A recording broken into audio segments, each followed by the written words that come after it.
boil water notice was lifted Thursday in Mississippi's capital city of Jackson after nearly 7 weeks. Starting late last month, heavy rains and flooding created problems at the city's main water plant. It left residents with no access to clean running water. But many people in Jackson said problems with the water have persisted for years. We are tax-paying citizens, so we shouldn't have to live like this. This is, like I say, this has been going on for years and years. I've been in foreign countries where they offer you wine to drink because they don't have water to drink. I've been in places where there is rationing of water, not just on some superficial crisis basis, but it's a normal way of life. But not in the United States. This should not be happening in the land of plenty.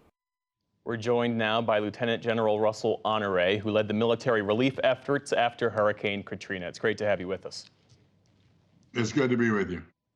So if you were to do an after-action report, sir, on Jackson's water crisis, what would you highlight? What should they have done to avoid what was a preventable infrastructure crisis?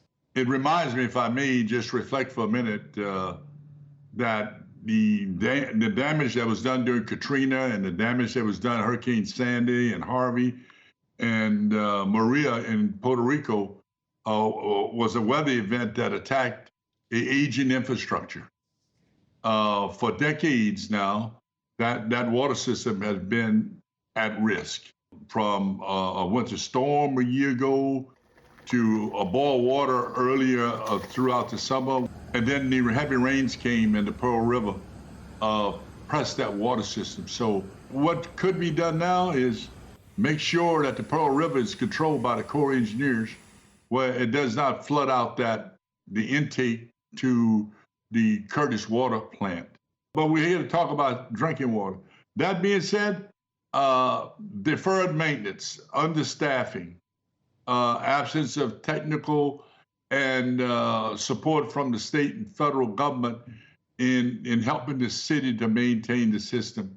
But now that we have a declaration, the first team is in there and the water pressure's up, but there are many cautions to people who are about to drink that water, to pregnant women and children.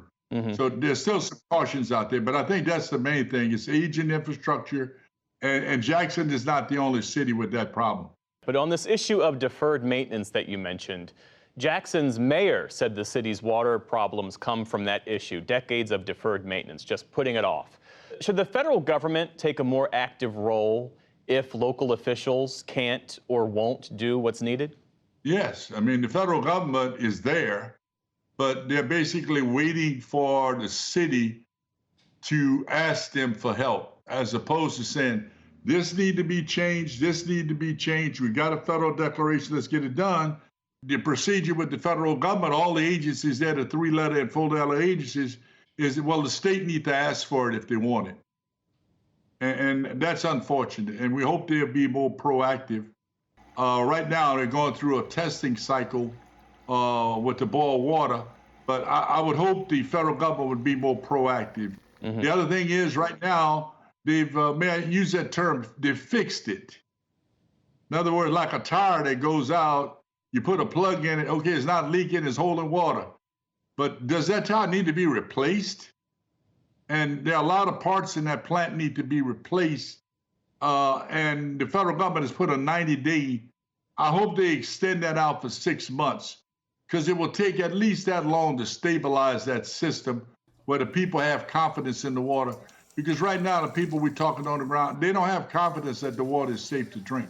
And the federal government needs to pay 100% of the parts if they're going to really try to solve this problem, as opposed to 75%, because Mississippi is broke. 40% of Mississippi's budget comes from the federal government. Well, to your point, and I mean, this is not just happening in Jackson. There was drinking water contamination issues in Baltimore. We all know about the water crisis in Flint. And when you talk about Mississippi being one of the poorest states in the U.S., you know, there is a parallel here to what you experienced post-Katrina. It is the poorest communities in this country that are always last in line for help. Absolutely. You know, we've always said in this community I live in that drinking water is a human right. And we're getting to a point where Jackson, we had the same problem as Flint.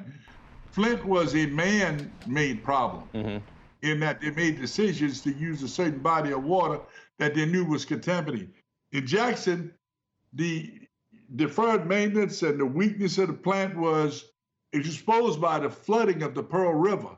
So this was exacerbated by a weather event that really uncovered the worst conditions that could be put on that plant, being stressed by the heavy water coming out of the Pearl River and the flushing out of the intake valves where the plant wouldn't work. And Mississippi deserved better. The people of Jackson deserve better. As you point out, this crisis is not fully over. There was a state health department official who said that there are concerns about copper and lead levels in the Jackson drinking water. He advises people against using city water to prepare baby formula. What's the best, most equitable way to distribute bottled water to folks? I mean, lots of working people don't have the luxury of time to wait in their cars hours on end to get water from FEMA or the National Guard.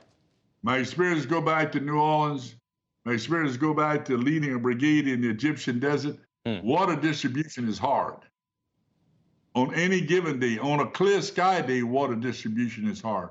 And the NGOs on the ground are doing a fantastic job of filling that gap of taking it to elderly people and people who do not have cars. But I hope FEMA keeps sending water and just hand it to the NGOs on the ground. They'll get the water to the people, but I don't understand why the governor is cutting off the distribution pipe, because water is hard to do. It's heavy, it's bulky, and you got to use those godforsaken plastic bottles, because that's all we've got to be able to get it to people to use. But with those cautions, I hope they continue to provide the water to the people. Lieutenant General Russell Honore, it's always good to speak with you, sir. Appreciate you for your insights. God bless Jackson. God bless America.